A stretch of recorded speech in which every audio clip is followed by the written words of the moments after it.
जय Sai Ram to all my viewers. आज हम बात करेंगे क्लास 9th के फर्स्ट चैप्टर के बारे में, जो कि है मोशन। जैसा कि आप जानते हैं, क्लास 8 तक साइंस जो थोड़ी सी सिंपल थी। अब साइंस को 3 पार्ट्स में डिवाइड कर दिया जाता है, जो है केमिस्ट्री, फिजिक्स एंड बायोलॉजी। हम पहले ही सोच लेते हैं कि बहुत टफ है, फिजिक्स समझ में नहीं आएगी, जिसकी वजह से आपका माइंड सेट हो जाता है और आपको प्रॉब्लम लगने लगती है। बट मानिए, अगर आप चैप्टर को बहुत ध्यान से टॉपिक वाइज पढ़ते चलते हैं और टाइम टू टाइम रिवाइज करते चलते हैं, तो कुछ भी डिफिकल्ट नहीं है, सब कुछ बहुत इजी है। और अब से आपको इस चैनल पर क्लास 9th और 10th के सारा साइंस कंटेंट मिलेगा, फिजिक्स, केमिस्ट्री एंड बायोलॉजी का, और क्लास 11th एंड 12th की केमिस्ट्री का। तो अब हम स्टार्ट करते हैं मोशन चैप्टर से, जो कि फिजिक्स का फर्स्ट चैप्टर है क्लास 9th का। तो एक सिंपल सी बात समझते हैं। अगर हम टर्म बात कर रहे हैं मोशन, आपने पहले भी अपनी जूनियर क्लासेस में पढ़ा होगा मोशन किसे कहते हैं। बट जैसे कि आपका स्टैंडर्ड बढ़ रहा है, वैसे ही आपको चीज़ों को समझने का और कहने का तरीका भी बदलेगा। अब आप पहले जैसे बोलते थे मोशन का मतलब है मूवमेंट, आप ऐसे ही उसे डिफाइन नहीं कर सकते हैं। तो कैसे कैसे चीज़ें बदलेंगी, मैं वो भी आपको काउंसल करके बताऊंगी आपको अपने एग्जाम पेपर में कैसे चीज़ों को प्रेजेंट करना है। तो स्टार्टिंग विद, अगर मैं आपको सिंपल सी बात करूं, कार चल रही है तो ऑब्वियसली वो मूवमेंट में है, मोशन शो कर रही है। बर्ड्स फ्लाई कर रहे हैं तो वो भी मूवमेंट है, मोशन है। ह्यूमंस वॉक कर रहे हैं तो वो भी क्या है, मूवमेंट है। तो ये तीनों चीजें या फिर ऐसे कितनी चीजें हमारे सराउंडिंग्स में जो क्या इंडिकेट कर रही है, मोशन इंडिकेट कर रही है। और हमें पता है, हमने जूनियर क्लासेस में क्या पढ़ा हुआ है, motion means movement and different types of motion which you have learned। अब क्लास 9th की बात करें तो हम मोशन को कैसे डिफाइन करेंगे। मोशन को डिफाइन करने का तरीका थोड़ा सा बदल जाता है, और जब हम उसे डिफाइन करते हैं एक स्टेशनरी ऑब्जेक्ट के रेफरेंस में करते हैं। स्टेशनरी ऑब्जेक्ट का मतलब ऐसा ऑब्जेक्ट जो रेस्ट पर है। अब रेस्ट का क्या मतलब है, तो एक सिंपल सा एग्जांपल लेते हैं। जैसे कि मैं एक बिल्डिंग सपोज कर रही हूँ। अब ये मेरी जो बिल्डिंग है, क्या ये अपनी जगह बदलेगी? नहीं, क्योंकि अब ये बिल्डिंग अपनी जगह नहीं बदलेगी, तो बिल्डिंग किस में होगी, एक स्टेशनरी ऑब्जेक्ट हुआ जो कि किस में है, रेस्ट में। जब एक ऑब्जेक्ट अपनी पोजीशन को चेंज नहीं करता, जहां पर है वहीं का वहीं पर रहता है, तो उसे हम क्या बोल देते हैं, स्टेशनरी ऑब्जेक्ट। और वो किस स्टेट में है, रेस्ट स्टेट में है, क्योंकि उसने अपनी पोजीशन चेंज नहीं करी।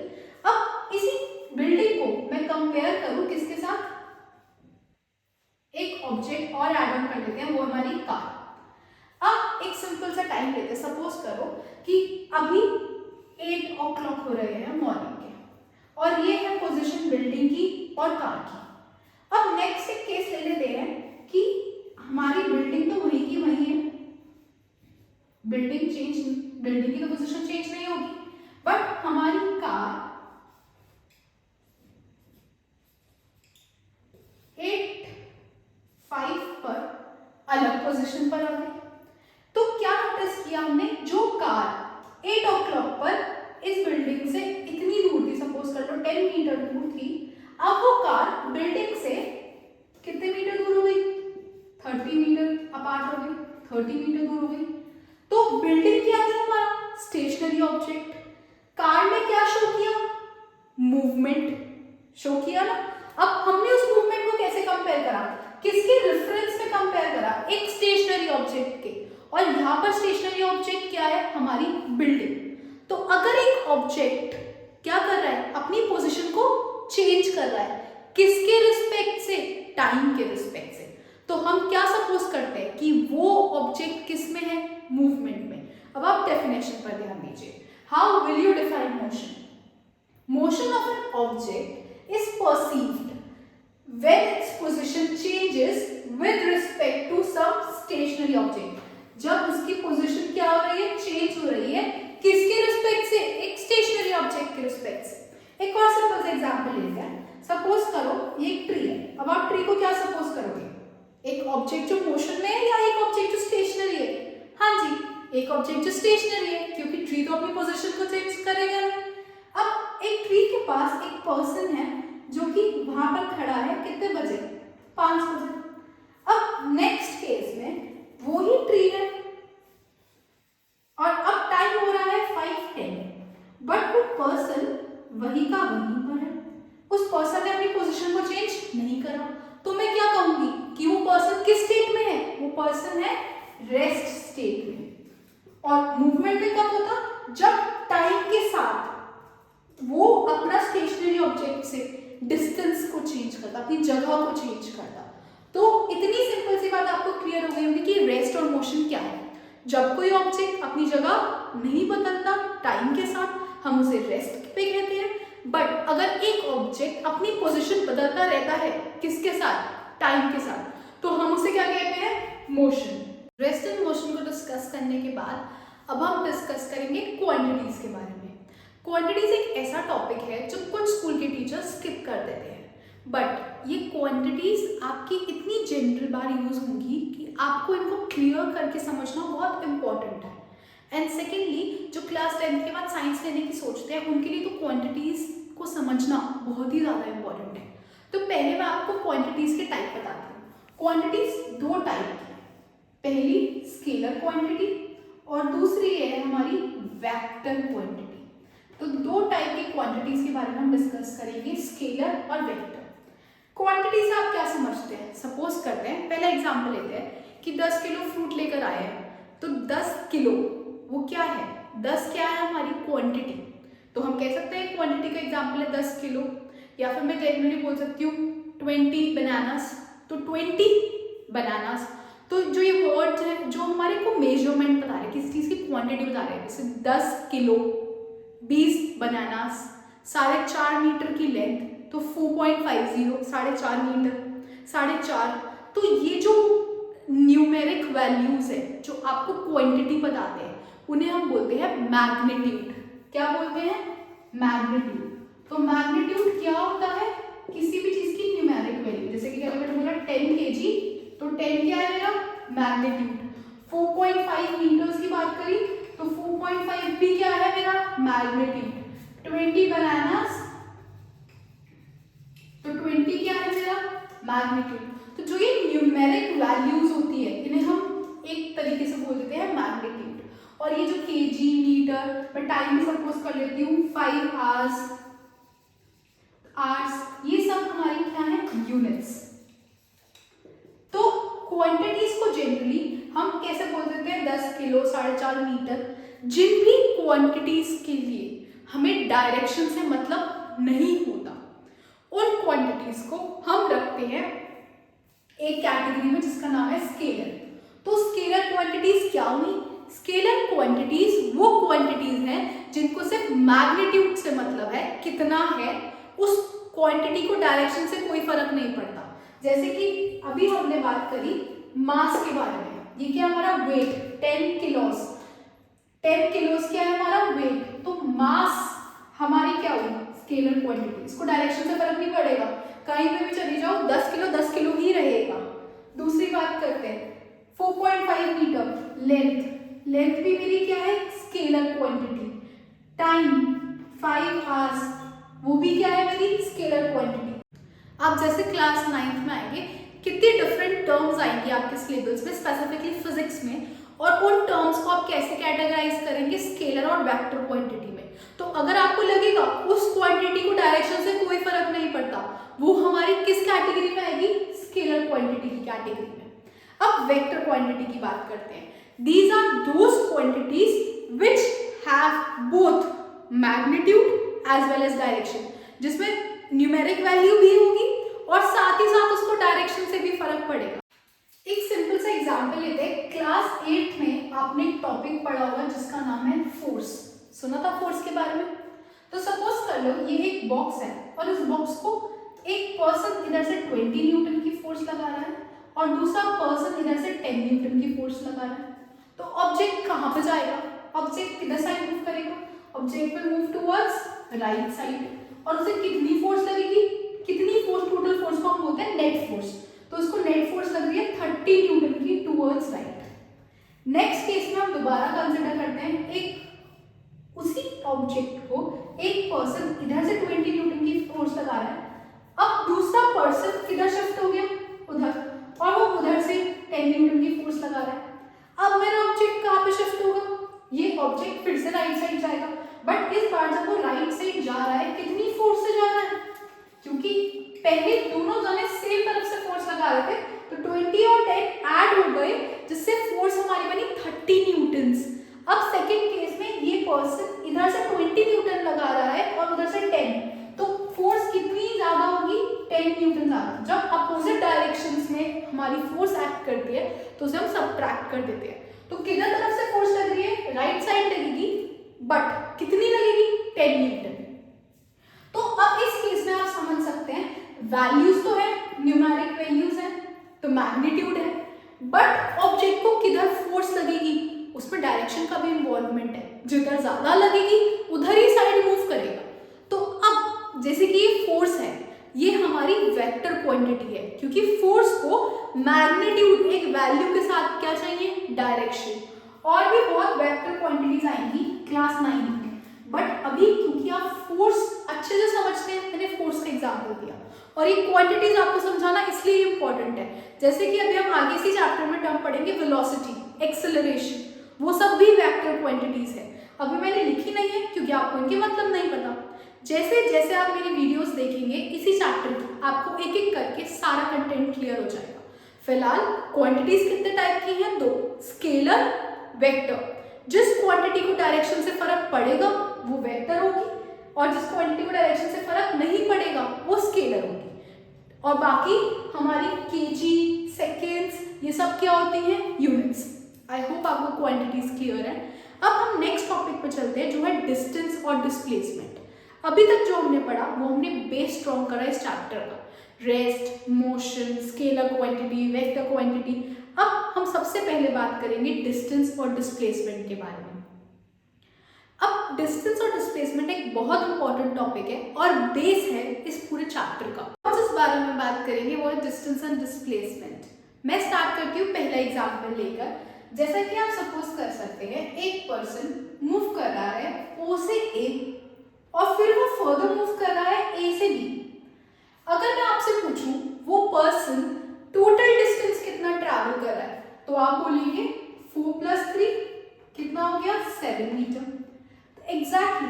तो जो वर्ड है हमारा डिस्टेंस, डिस्टेंस क्या होता है, एक्चुअल लेंथ कवर्ड, कितनी टोटल लेंथ कवर की जा रही है, actual length covered by any object is called as distance. तो कितनी टोटल लेंथ ट्रैवल कर रहे हैं उसे हम क्या बोलते हैं, डिस्टेंस। एक नेक्स्ट एग्जांपल लेती हूँ, फिर से एक ऑब्जेक्ट है, उसने O से A तक 4 मीटर ट्रैवल करा और अब वो A से B गया और उसने 3 मीटर ट्रैवल करा। अब इस केस में भी मैं आपसे डिस्टेंस पूछूंगी, आप बोलेंगे मैम 4 + 3 कितना है, 7 मीटर। एक और सिचुएशन लेते हैं, ऑब्जेक्ट फर्स्ट O से A ट्रैवल कर रहा है, दैट इज अगर मैं सपोज कर दूं डायरेक्शंस के साथ बोल दूं, O से A मूव करा ईस्ट डायरेक्शन में तो उसने 4 मीटर ट्रैवल करा। फिर वो A पॉइंट पे खड़े होकर नॉर्थ डायरेक्शन में मूव करता है 3 मीटर, उसने कितना ट्रैवल करा, 3 मीटर। अब कितना डिस्टेंस है, डिस्टेंस फिर से क्या रहा, टोटल 7 मीटर। आपको याद रखना है डायरेक्शन के साथ भी आपके क्वेश्चंस आ सकते हैं। Just a reminder, north is always taken as upward, south as downward, take your right hand as east and left as west। तो अगर इसने बोला कि एक ऑब्जेक्ट जर्नी स्टार्ट कर रहा है और ईस्ट डायरेक्शन में जा रहा है 4 मीटर, तो हम ईस्ट डायरेक्शन इस पॉइंट से O से A राइट साइड बनाएंगे, फिर वो बोलते हैं नॉर्थ ट्रैवल कर रहा है तो ऊपर बनाएंगे। ऐसे क्वेश्चंस आ जाते हैं। Just a simple way to draw the directions and move ahead. जब भी क्वेश्चन आए आप कोशिश कर सकते हैं उसकी फिगर बना लें, फिगर बना के वो चीज़ें क्लियर हो जाती हैं। अभी हमारी नेक्स्ट वीडियो जो अपलोडेड है आपकी इसके जस्ट बाद वाला सेशन, उसमें सिर्फ डिस्टेंस और डिस्प्लेसमेंट के कुछ 5 to 10 इंपॉर्टेंट न्यूमेरिकल्स हैं जिन्हें आप अगर इस सेशन के बाद पढ़ेंगे तो आपको बिल्कुल क्लियर हो जाएगा कि कैसे डिस्टेंस और डिस्प्लेसमेंट कैलकुलेट करते हैं, चाहे जितना भी डिफिकल्ट क्वेश्चन है।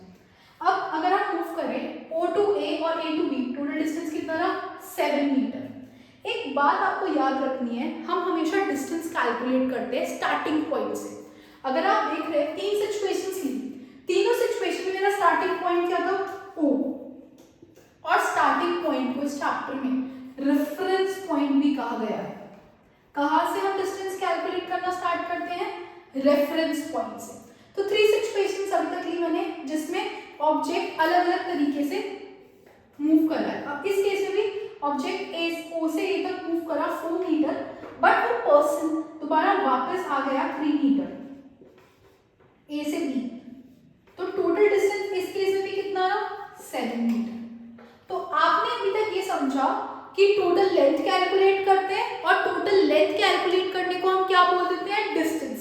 सो what is distance? Distance is the actual length और the total path covered by an object. और इसको यूनिट क्या देते हैं? यूजुअली इसकी एसआई यूनिट जो एक्सेप्टेबल होती है। एसआई मतलब क्या होता है?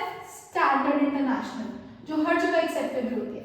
तो एसआई यूनिट क्या है डिस्टेंस की? SI unit of distance is metre. याद रखिएगा, डिस्टेंस की एसआई यूनिट क्या है? मीटर। मीटर में मेजर करते हैं हम डिस्टेंस को। तो अब नेक्स्ट हम पढ़ेंगे डिस्टेंस के बाद एक और टर्म लिखी है डिस्प्लेसमेंट। अब ये आपके लिए कुछ न्यू टर्म है। डिस्प्लेसमेंट समझने के लिए सबसे सिंपल चीज है, आपको हमेशा हर सिचुएशन में फिगर बनानी है, अगर बना सकते हैं तो।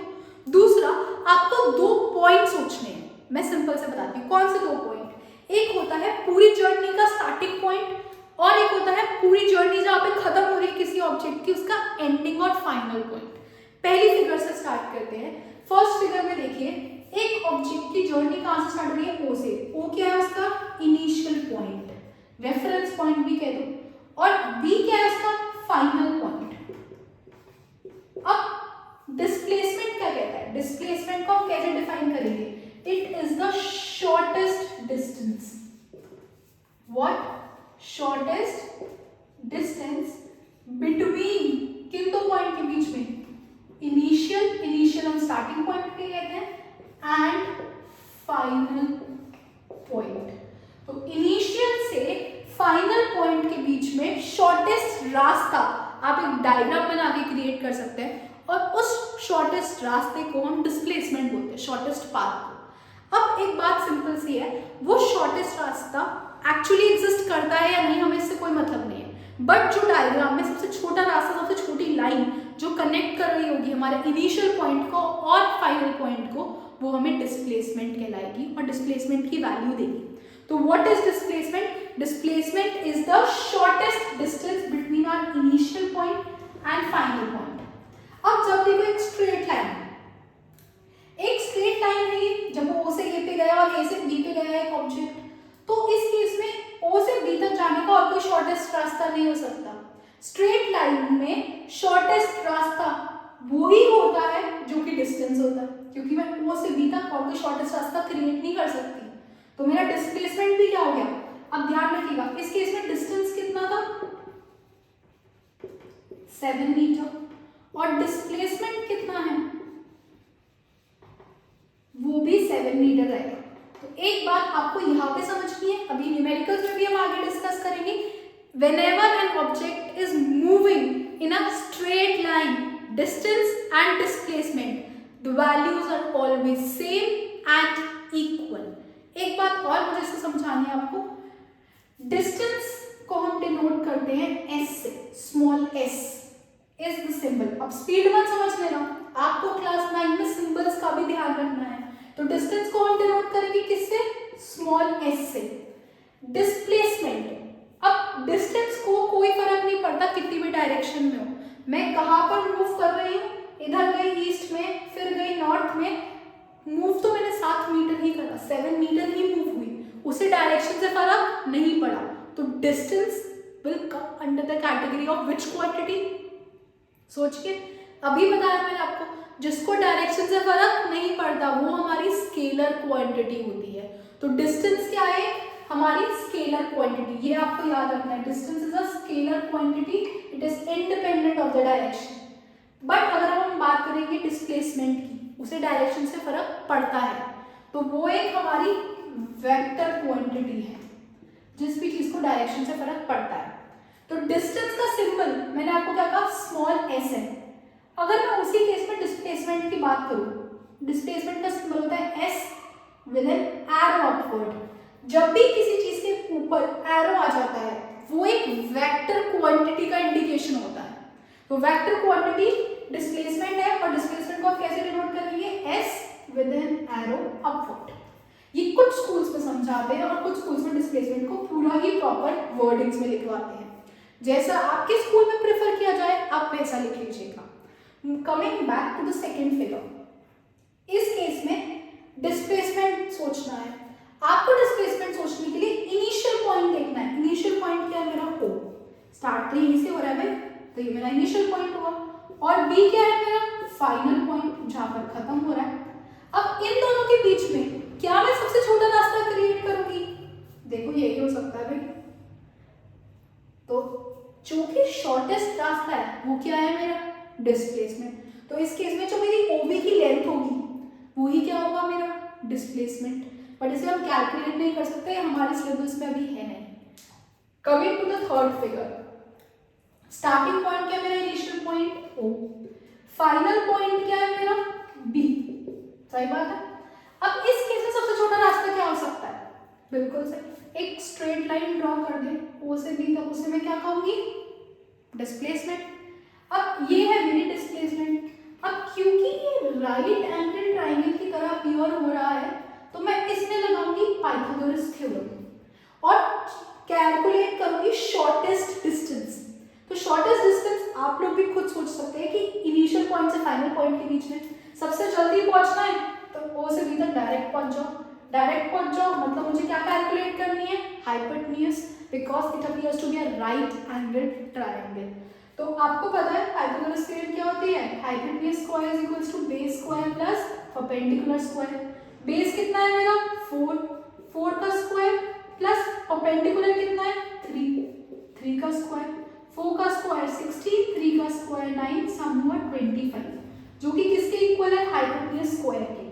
बट हाइपोटेन्यूज किसके इक्वल होगा, under root of 25, that is 5 metre. तो शॉर्टेस्ट डिस्टेंस मेरा क्या हो सकता है, O से B तक का 5 मीटर।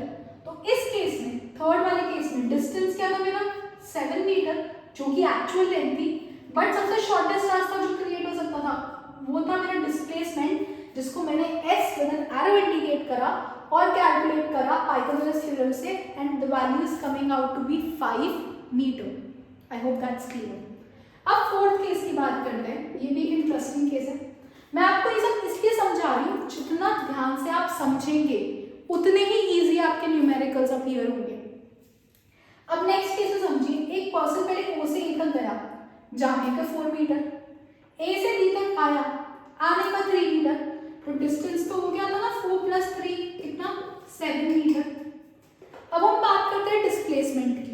डिस्प्लेसमेंट कैलकुलेट करते हैं किस किस के बीच में, सोचिए, यस, इनिशियल पॉइंट और दूसरा फाइनल पॉइंट। इनिशियल पॉइंट क्या मेरा O से जर्नी स्टार्ट हुई है तो वो इनिशियल पॉइंट है, खत्म कहाँ पे हो रही है B पर, B मेरा फाइनल पॉइंट है। अब सबसे छोटा रास्ता इन दोनों के बीच में क्या है, ये हमारा OB। अब OB तो आपको पता है, सिंपल सा कैलकुलेट कर सकते हो, ये पूरी 4 मीटर थी, ये कितनी है 3 मीटर, बचा कितना 1 मीटर। तो डिस्प्लेसमेंट कितना हो गया मेरा 4 - 3 1 मीटर। तो displacement is actually the shortest distance between two objects, between 2 points, and what are the 2 points, initial point and final point। एक बात आपको और याद करनी है, SI यूनिट, SI यूनिट किसकी, डिस्प्लेसमेंट की, S with an arrow upward, B metre होती है। तो डिस्टेंस और डिस्प्लेसमेंट दोनों की ही SI यूनिट क्या है, मीटर।